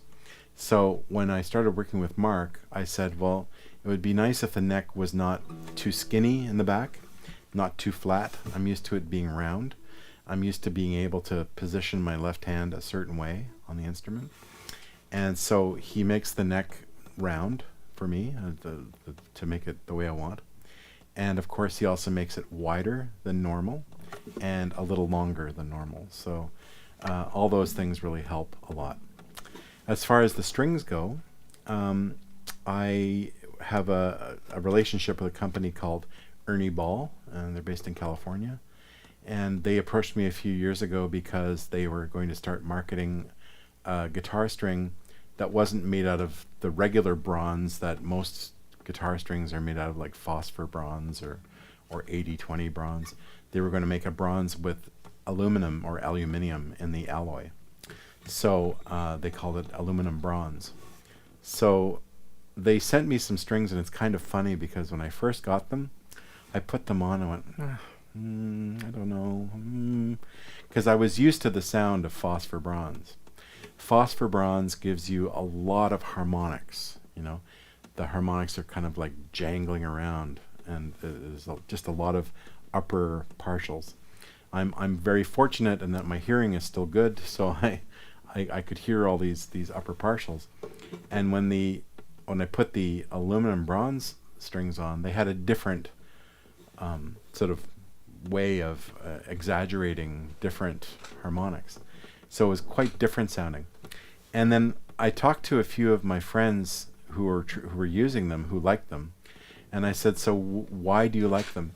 And they said, we really like the directness of the bottom strings, especially. Like when you play the A string open, you know. like that, you get a very strong fundamental note. The no, that A, it's really there. And without so many harmonics sounding all the time, you get a very strong cutting bass note. And I thought to myself, yes, that's exactly right. I've noticed that when I've played these strings, that's what's different about them. Oh, isn't that interesting? And so with that in mind, I listened again to the sound of them as I played them, and I realized, yeah, I kind of like that too. It's just different. It's different from the strings I used to use. So they're called Ernie Ball aluminum bronze, and I may have some kicking around, maybe in that box. I'm not sure, but if we find some, I'll hold them in front of the screen. And before that, I always used John Pierce phosphor bronze strings, so they are also very good. But the Ernie balls are really interesting. Okay, if we find some, I'll let you see them. All right. Other questions, Brooke? Yes. I'm also just digging through a box. Oh, looking for strings. Okay. Strings here. What did you say? Ernie Ball. Yeah, Ernie Ball. Yeah, that's at least an There's individual one. So this is not the this is not what the package looks like from the outside, but it's along these lines. So this is a B string. So the ones that I use are medium gauge. So this would be the second string, the 17. And this is a plain string anyway, so it's probably not the same alloy as the wound ones, but the wound ones would have the aluminum bronze on them. And the gauges go from 13 on the top to 56 on the bottom.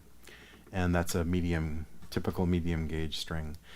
They work really well for my tunings. I like the strings to be a little bit heavier like that. And they also make, of course, other gauges. Yeah. Okay, so Vikramjit Banerjee from India Yes. has been here and active throughout the whole conversation. It's fantastic. A couple of really cool questions I want to get to. He was wondering if you have any tips on making his right-hand finger picking more even, any exercises, simple things to work on. And his second question is on your baritone guitar, if you could talk a little bit about the sound hole can you talk about the sound hole pickup in the baritone? So Okay, yep. Sure. In terms of your right hand picking evenness, there's something that I usually get my students to try, and it's a picking exercise where you play what's called a polyrhythmic pattern. So polyrhythm is where you're playing more than one rhythm at once.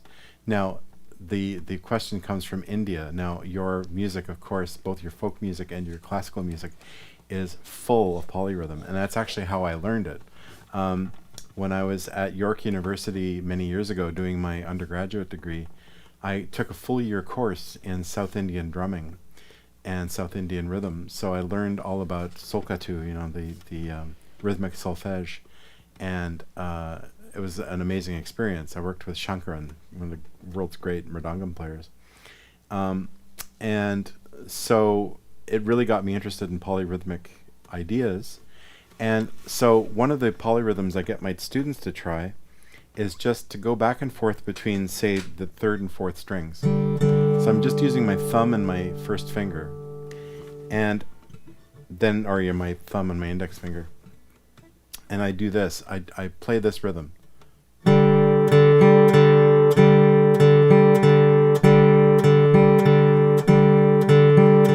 Now what I'm doing there is I'm playing 3 bass notes at the same time as 2 treble notes. And the 2 treble notes take the same amount of time as the 3 bass notes.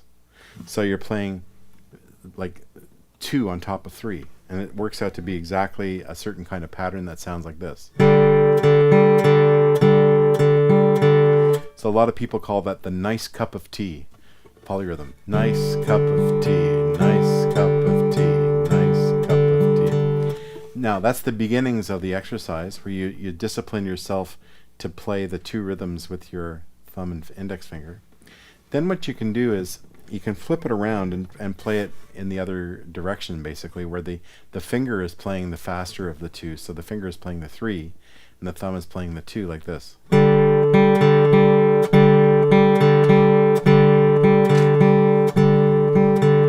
Nice cup of tea that way. Then you can move on, and instead of playing just one note with your index finger, you can take that little group of 3 notes and you can split it up among your 3 fingers like this: index, middle, ring, index, middle, ring, like that, and play the same polyrhythm, but you're playing it on multiple strings like this. The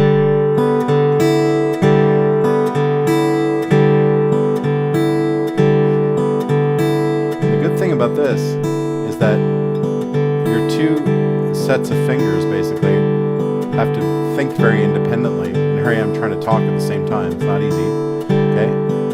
But after a while, it becomes a little more automatic, and you're concentrating on getting the 2 sides of what you're doing sounding as even as possible. Same volume, not speeding up and not slowing down. Okay, so that's a 3 against 2 polyrhythm there. And then you can make it even more interesting for yourself. You can split the 2 between, say, strings 4 and string 5 like this.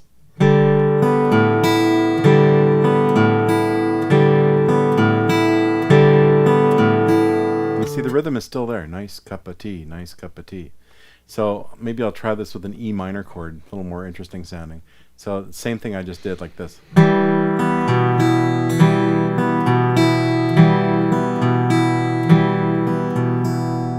And then why don't I just go all the way with the bass notes? So I'm going to go 1, 2, 1, 2. That's the rhythm I'm going to play. And I'm going to play strings 4, 5, 6, 5. But I'll keep that nice cup of tea polyrhythm going like this.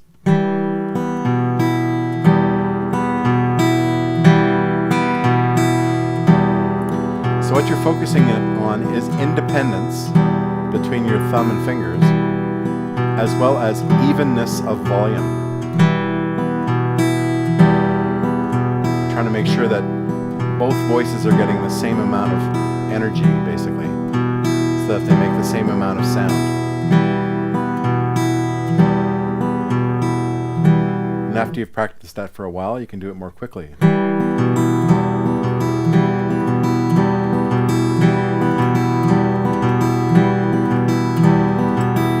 You can try it ascending in the trebles and then follow it by descending like this.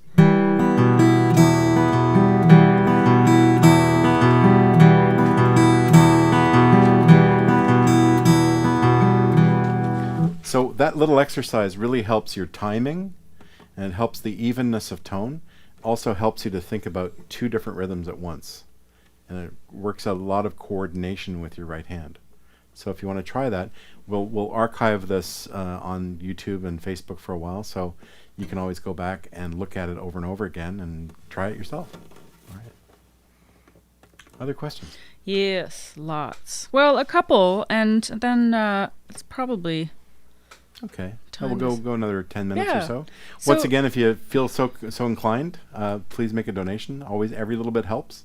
Help put me through school. Anyway, go ahead. Yeah, absolutely. So because we can't do concerts and kind of generate a regular income these days, this is one way of, providing an income for our little house and keeping our projects going, and another way to be here and involved with you guys. So thanks again for your donations, and you can use the paypal.me, and it goes directly to Don Ross Music. Thanks, guys. Thanks, So I really liked this question from Kerstine Music, and thanks for your patience. She was wondering if when you decide or how you know when to use an alternative tuning, is it kind of in the beginning when you are putting something, an idea out, or is it mid-song? Like at what stage do you realize, oh, I need to use this alternative tuning? And how do you kind of decide when that happens? That's a very valuable question, because many people want to know. With alternate tunings, my feeling about alternate tunings is that you shouldn't use them unless there's a good reason. Now, my problem is that I find a lot of good reasons to use them. So it means that I play in many, many tunings. Today I've mostly been playing in standard tuning just to keep things simple. But for example, sometimes if I'm arranging a song, sometimes the harmonies or the melodies, I can't get at them in normal tuning, so I change something. And also sometimes I have an idea for a piece of music, and I can't play it in standard tuning. It makes me do crazy moves with my left hand, but I have a strong idea of what I want to do, and so it's really important to be able to figure out some way of doing it. I'll give you one really interesting example. Many years ago, I wrote a piece of music that I dreamed. That doesn't happen very often, but I often have music in my dreams, but I don't always remember the music when I wake up. And this one time, I remembered the melody and the chord changes, and they were really unusual. And so I thought, wouldn't it be cool to try to write the song based on the dream? And so I had a guitar with me. I was on holiday in Mexico, and I knew that the first change was like A minor to F sharp minor. I could hear it in my head. So I had this to this. So right away, that's an unusual change, not normal sort of change. And the next chord was a G. And then I knew it went from E minor to D minor, and then it went to an A chord over C sharp. Anyway, so these are all things that I remembered, and I could, because my chord understanding is strong, I could say to myself, well, I know what the changes are, but then also there was a melody, right? And the melody was simple at first. Da, da, da, da, da. And it went da da da da da da da da da da da da da. So it was sort of A minor kind of melody, but then it would change to like A major. So it was changing the mode. And I thought, okay, I think I know the chords, and I think I know the melody, but I could not play it in standard tuning. There's just no way. I was trying everything. And then finally I realized that the chords that I was not able to play were mostly because the bass note was a little bit lower than what I could play in standard tuning. So I finally realized, after trying many things, that if I just tuned the bottom string down to C sharp,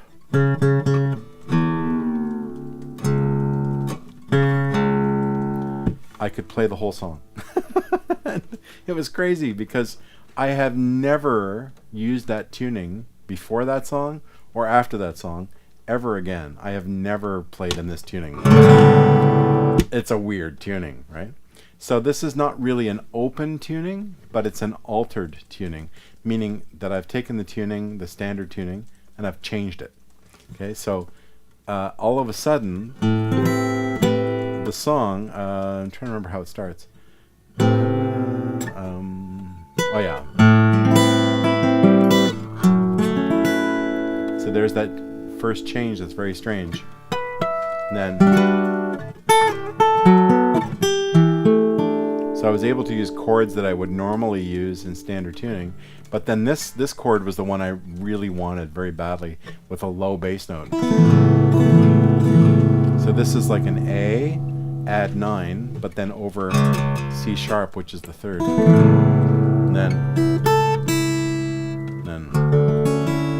then I could play all the other chords no problem. So that one change to this string down to the C sharp, that was the problem solver. So for me, usually, the tuning is a way to solve a problem, a musical problem. I'm not as interested in saying, oh, this is a cool tuning, I will write a piece of music in that cool tuning. But that does happen, because there's a tuning that I like very much, a C minor 11th tuning, that I have used as a way to write songs with a certain feeling to them. And so I've written 4 or 5 songs in that tuning. Also, it's good to have more than one or two tunes in a tuning so that you can play them close to each other in a concert and not constantly change the tuning on your guitar. Okay, let's do one more question, then I'll play you another short piece of music. Fabulous. What have we got there, Brooke?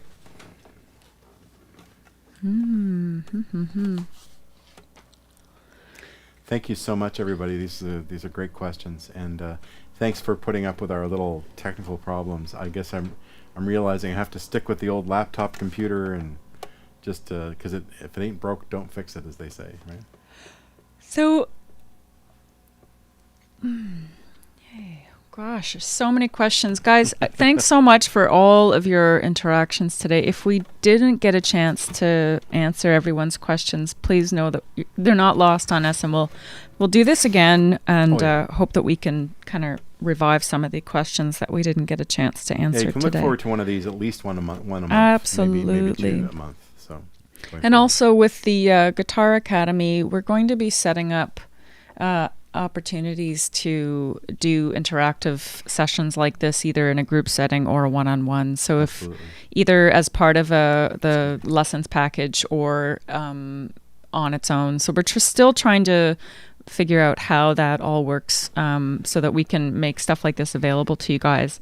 So for some of you, you may be more comfortable talking about some of the hiccups you're having or questions in a one-on-one type of scenario. And others, you're comfortable in a group setting. So this is all really good for us to field where you guys are at so that we can make all this super accessible for you. So I think this would be a cool question to ask and probably answer some people's questions about preferences with woods on your guitars. Tim Bennett a while ago was wondering if you have a preference or if there's a difference between the spruce versus cedar, mahogany versus rosewood, back and sides kind of scenario, and like what you like about, maybe particular what you like about your Beneteau guitars and how they sound and play. Sure, that's a great question. Cool. Mark Beneteau and I had this conversation again recently because he just finished building me another guitar, which should arrive here in the next day or two. So a very exciting time. So this particular guitar I'm holding here, I use this now as my teaching guitar, which is why I've put these yellow dots on the fingerboard. Mark's guitars normally are very unadorned looking. His goes for a very simple aesthetic. But as a result, when I go to teach, very often it's hard to tell what fret I'm on. So I did this, which is, the kind of fret markers that you see on a lot of guitars. But they're these paper dots that you buy at the stationery store, and they don't come in white, so they only come in, the brightest color is yellow, so that's why they have yellow dots on my guitar. Anyway, so this guitar, I call it my teaching guitar now because I used to tour with this one, but it got badly damaged by the airlines. And then another time, Brooke and I were playing a show, and after it got repaired once, I made the mistake of sort of doing a percussive thing on one of the spots where it had been repaired before, so it needed to be repaired again. So this guitar doesn't tour anymore. But that said, this guitar had a good life. It's a 10-year-old instrument, and it served me very well. Recorded several records with it. This particular one is cedar on the top, and this has very lovely figured mahogany. It's called sapele. It's a kind of mahogany, so you can see it's very pretty looking. And this particular combination is a wood combination that I used for many years on my Loudon guitars. So I played a model of Loudon that was eventually called the S10, I think it was eventually called the O10. Originally it was called the S10, and they just changed the model number. Anyway, it was a cedar and mahogany guitar, very simple looking, very beautiful sounding. And what cedar gives you a more of a, it's a bit of a rounder tone. It sort of has a more pronounced mid-range. So it's sort of more of an ooh kind of sound. Whereas spruce, which is what most guitars are made out of, on the top, gives you a brighter, slightly brassier tone. So in a way, because the spruce guitar has been such a normal thing in both the classical world and the steel string world for so long, most people when they think of the sound of a guitar, what they're thinking about is the sound of a spruce top very often. And So when you make a guitar out of cedar, which is a relatively new idea, they've only been making guitars out of cedar for like the last 50, 60 years, because it's a very fragile wood compared to spruce, and it scratches very easily, and it's much softer. But that softness, if you can manage to be a little bit delicate with the instrument, like the airlines weren't, you can get this lovely round tone. So this guitar, I mean, it's plugged in now, so that colors it a bit too, but this guitar has that kind of characteristic round tone that cedar guitars tend to have. What the back and sides are made out of is less consequential to the overall sound of the instrument. So if you make a guitar out of rosewood or out of cedar or out of walnut, it doesn't really affect the overall tone as much as what the top is made out of. So the top wood is the important one. My other guitars, the baritone and my other regular pitch Beneteau and my harp guitar, they're all made with spruce tops. And for a few years there, Mark was making mostly spruce guitars for me, mostly because they were traveling so much, and he got tired of having to repair my guitars all the time. So he said, well, I'll make the guitars out of really strong woods for a while, and we'll see if that makes a difference. But they were still getting dinged up as well, because that's the way it goes. So most of my guitars are spruce on the top and rosewood on the back and sides, or a relative of rosewood called cocobolo, which I believe is an African version of rosewood as opposed to Indian rosewood. And of course, Brazilian rosewood is just trouble these days. It's such an endangered wood that it's very hard to use or travel with or anything like that. And so you really shouldn't be making your guitar out of Brazilian rosewood anyway. So spruce and rosewood is kind of the classic. I have a few cocobolo guitars. My harp guitar, which I'll just sort of pull over into this shot, you can see its back is actually made out of this red wood. This very red wood called Paduk. I don't know how well you can see that, but so Mark has made several Paduk guitars for me. It's an African hardwood. Like I say, it's very red looking, and it's tricky to work because it's very brittle, but it makes a great guitar. And it's also, you can get large pieces of it. So Mark was able to make my harp guitar, which needs very large pieces of wood. He was able to make it out of Paduk, no problem. The other question was about the sound hole pickup in the baritone. So let's just talk about that for a minute. So the guitars all use the K&K system as the main sound. What I decided to do with the baritone, because of the extra bottom end on it, I thought it'd be nice to sort of emphasize that a little bit, sort of make a slightly larger than life sound with the baritone.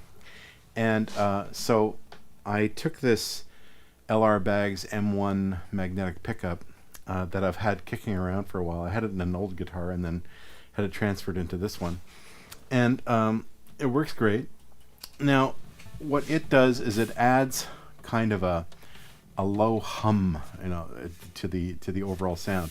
So what you're hearing is a combination now of the mic and the transducer of the K&K, and then this M1 as well. So that sound is actually 3 sources, okay? Not just 2, but 3. You can only really see one of them. But so like I say, what I'm doing in my mixer here is and I'll just double check that it's sounding right in my headphones. What I'm actually doing is, what you're hearing mostly is the sound of the K&K, so that's a lot of microphone.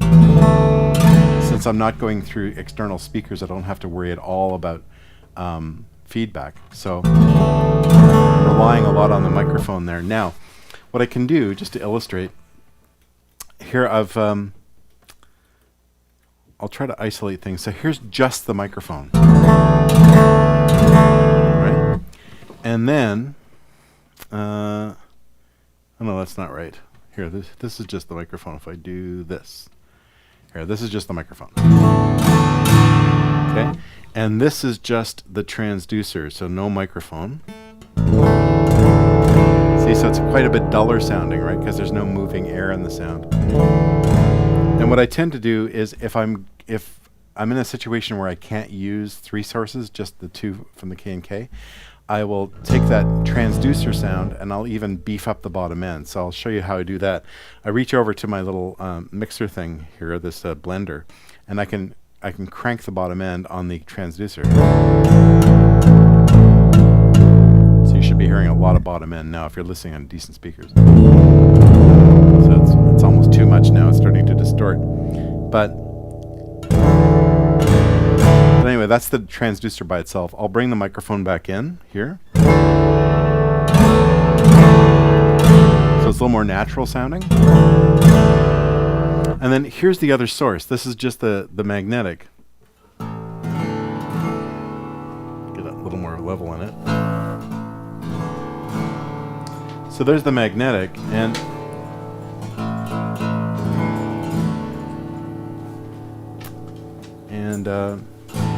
not quite as beefy as it usually is. But what the magnetic, hi Celso, what the magnetic gives you is this very direct bottom sound. This particular M1 pickup also has some microphonic qualities to it. But let me just make sure that this is set up right. Hold on.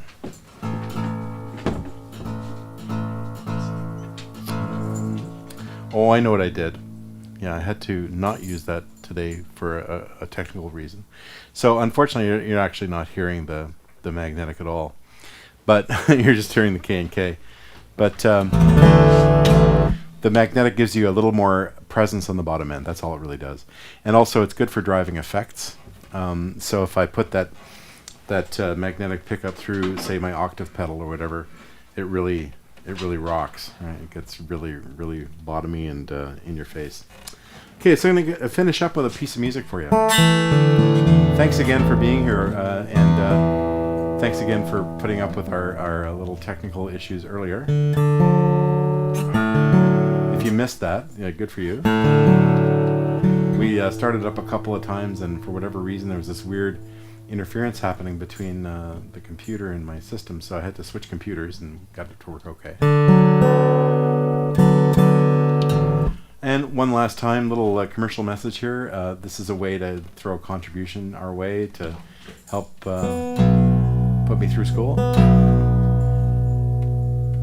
So whatever generous donation you feel like offering was very, very much appreciated. Thank you.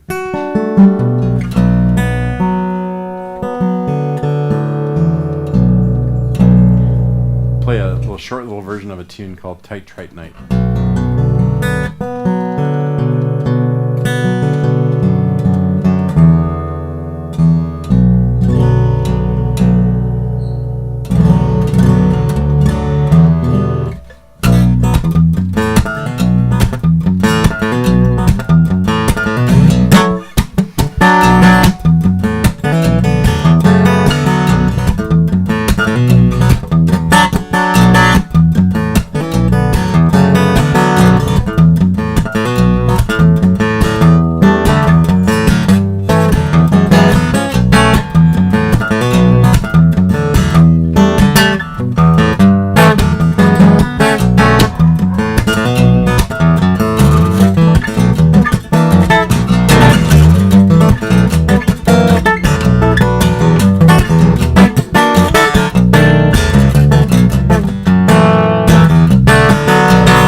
So I have to stop. But thanks for being here, everybody, and thanks very much to Brooke for fielding all your questions. And we'll do this on a regular basis, so please come back. Yeah, have a great rest of your weekend, and hope that you stay safe and healthy and don't do anything silly. And we'll hope to see you again soon. Thanks, everyone. Thank you.